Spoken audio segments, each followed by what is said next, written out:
All right, so today we're going to be talking about server-side request forgery. And without any further ado, let's just go ahead and jump into it. So, what is, oh, that's a typo, how embarrassing. Anyway, what is server-side request forgery?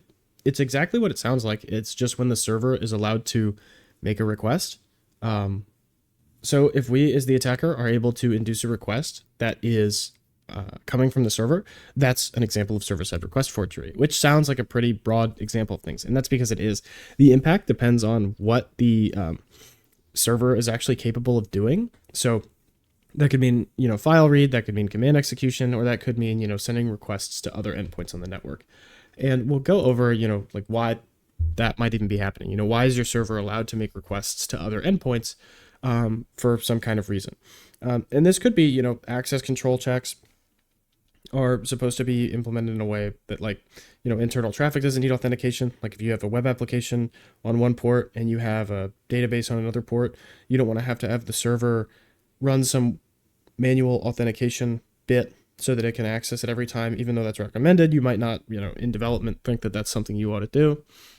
The application might also allow the server to do some administrative actions. For example, like if you're a web developer and you want to be able to make sure that you can make changes to your, something on another service without your password, you might just go ahead and do those requests from some kind of internal portal, which makes sense.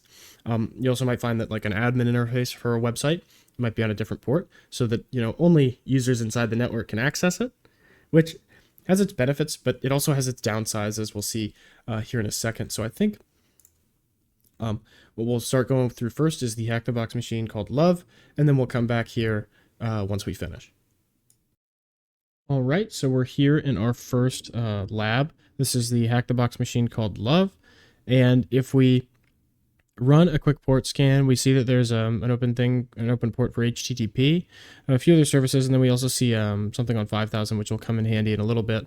And I've already gone through the trouble of adding love.htb to our hosts file, so we don't need to worry about that. And here's what that site looks like. And you might want to just try some default credential type stuff, and you'll notice none of it really works. You can even go as far as looking at the page source. You'll notice it's voting system using PHP, which does have some CVEs for it, but they're all authenticated, and because we haven't logged in yet, that's not really going to work for us. If you do some subdomain enumeration, you'll be able to find another page called staging, or another domain called staging.love.htb, and we can go to the demo, and you'll see here that we can actually specify in the URL, or we can specify a file for it to look at. So if I were to do, let me just do C, we'll do machines, just because, yeah, I've got a couple files here. So we'll do test file. So we'll open an HTTP server, and first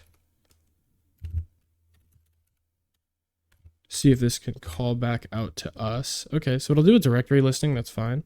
Oh, wait, what happens if okay, that's not going to work.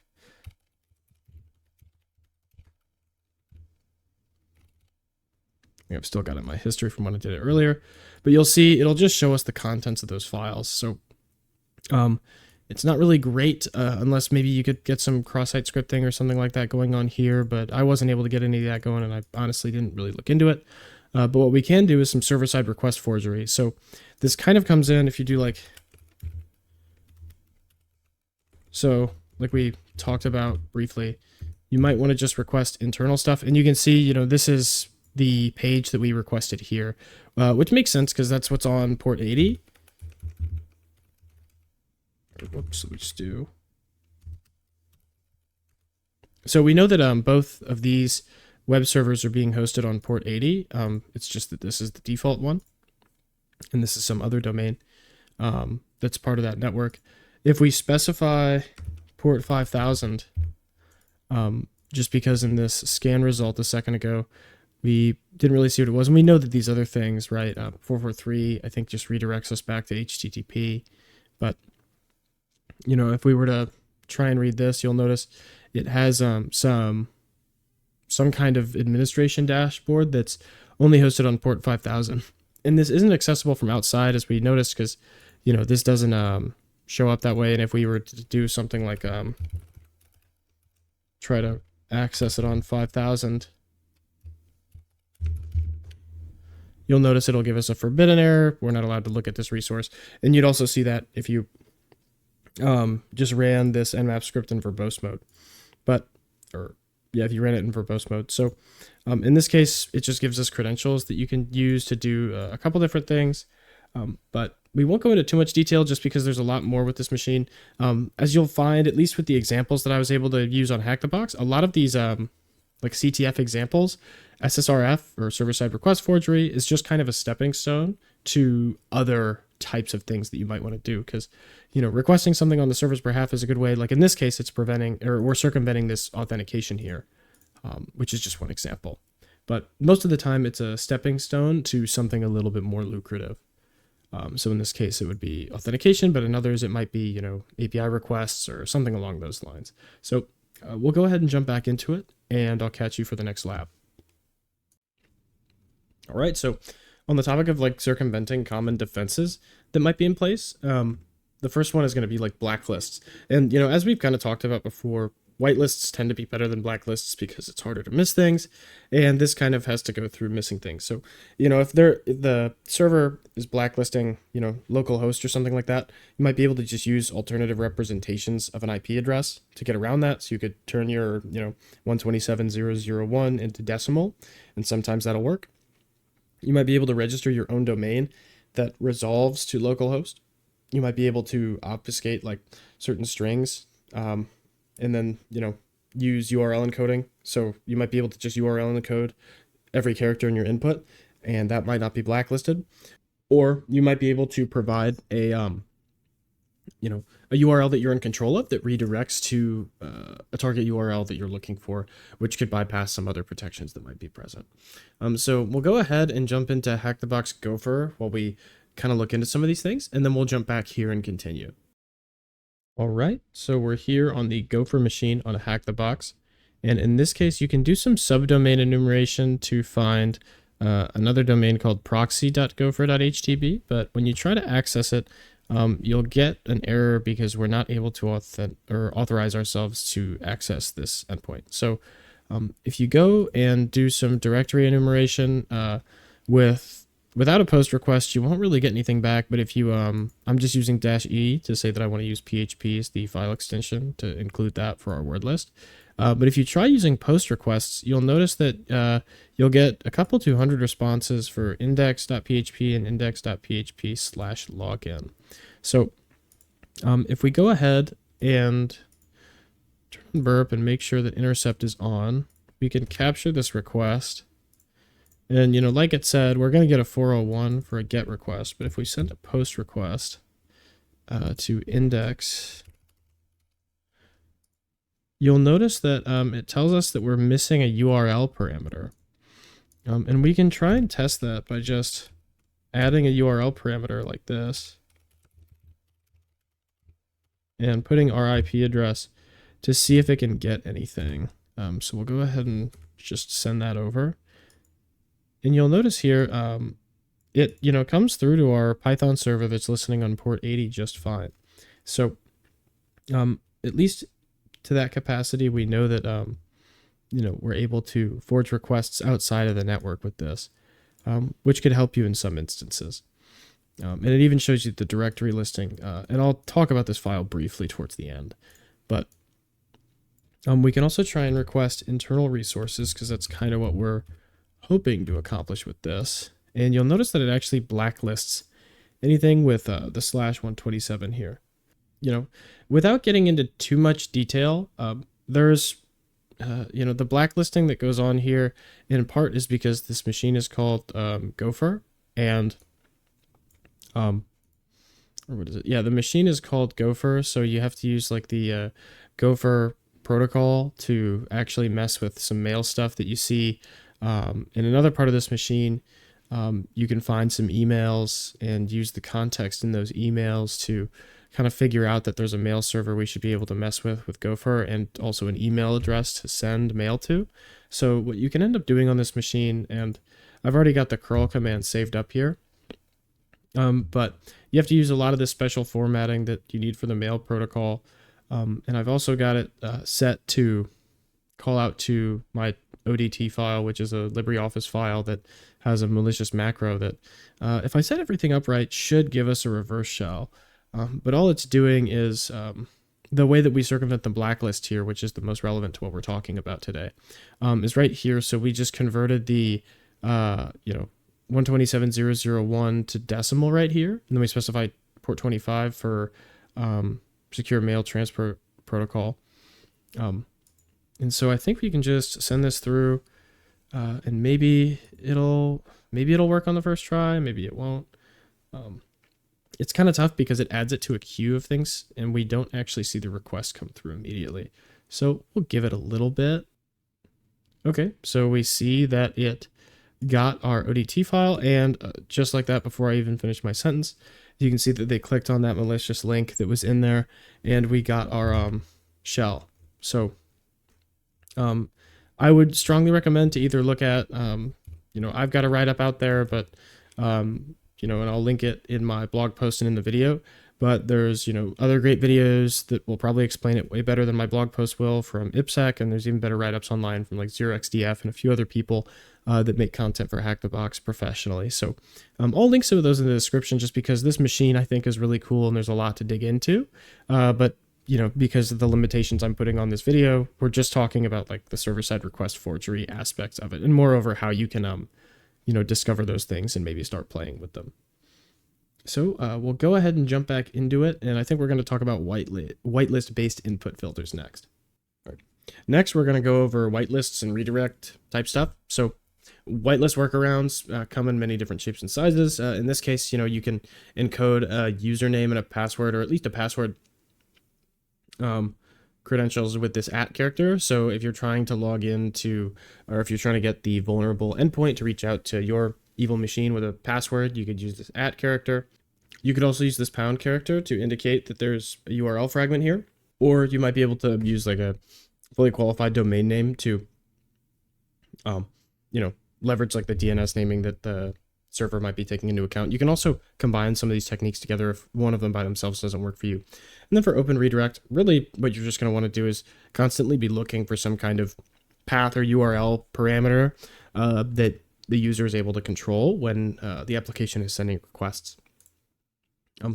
We'll also talk a little bit about blind server-side request forgery. This is just when the results of the request being forged don't actually show up on the front end of either of the applications you might be testing. So you're just going to use out-of-band techniques, so you can verify if it worked by checking a listener, be that like a Python web server or the collaborator in Burp Suite, so that you can actually tell what's happening.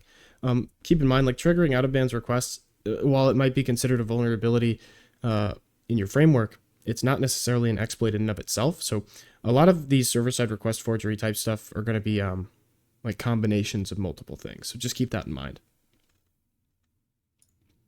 All right, next we'll go through a Hack the Box machine called Awkward, and then we'll come back here and talk about prevention.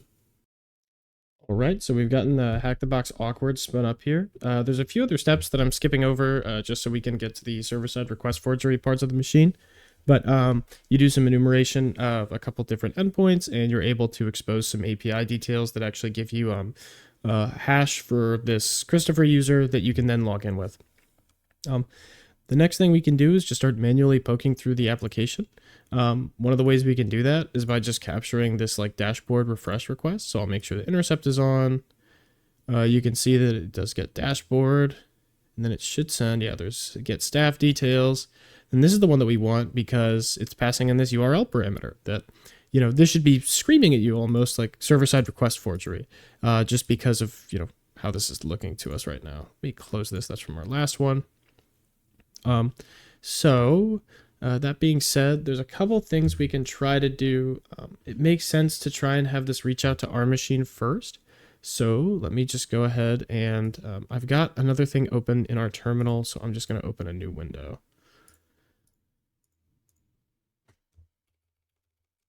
So let's just do Python 3. Here we go. So let's just go ahead and see if this can call out to our server. So let's just do, I'll send another one here. Let's do 10.10.14.180, and you can see, right, we get a get request on here. It even shows us what's in the directory listing there, which in this case, I'm pretty sure is nothing. So at least we know that we're able to manipulate this, and it's not like whitelisting the URLs it's calling super hard, which is good for us. But we might want to try and take a look at, well, there's a number of things. We can try and look at what's present on localhost. And it just tells us, okay, it'll render just fine. But there's, nothing here really. And so you'll want to actually start looking through a lot of these different results. And I've already spun up wfuzz. So basically, like if we do, if we try port 80, we'll get something. If we try port, I don't know, like 8,000 or maybe 8080. So, okay, 8080 returns something different. It looks like a bunch of, doesn't work properly without JavaScript enabled. Okay, that makes sense. So what we're gonna do is just, it's reaching out to localhost just fine, but there's nothing just there that we can actually interact with using this, get API store status thing.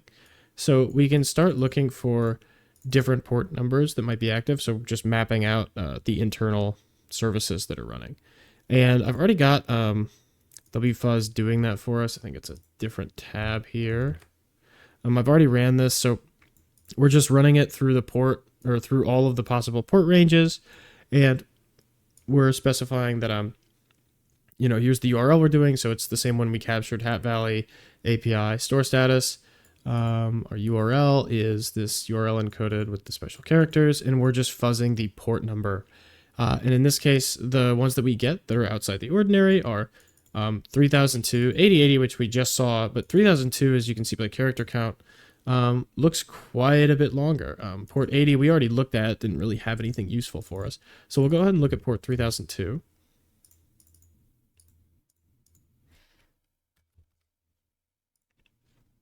And already you can see just by the length here, it's a lot more, meat and potatoes to it. And it looks like, yeah, this is the right one. So it looks like this is some kind of internal like web server they've got up on port 3002 that's only accessible at localhost, but obviously because we're requesting this, we're requesting this on the behalf of the server itself, the server can request stuff inside just fine. So, we can actually look through here, and this looks like, yeah, this is the logic that they use for the login page. So I'm pretty sure the next step of the machine has to do with, there's some way you can find a problem with this, and I think ZeroXDF on his blog and also his YouTube has a really cool video about how he made an exploit for this in Python, which I thought was pretty neat. So definitely go check that out. I don't think I have a write-up for this posted because it was a little bit before I was good enough to start making write-ups, in my opinion, or before my write-ups were all that good to the point where I felt like posting them. But that's beside the point. Pretty short example, and kind of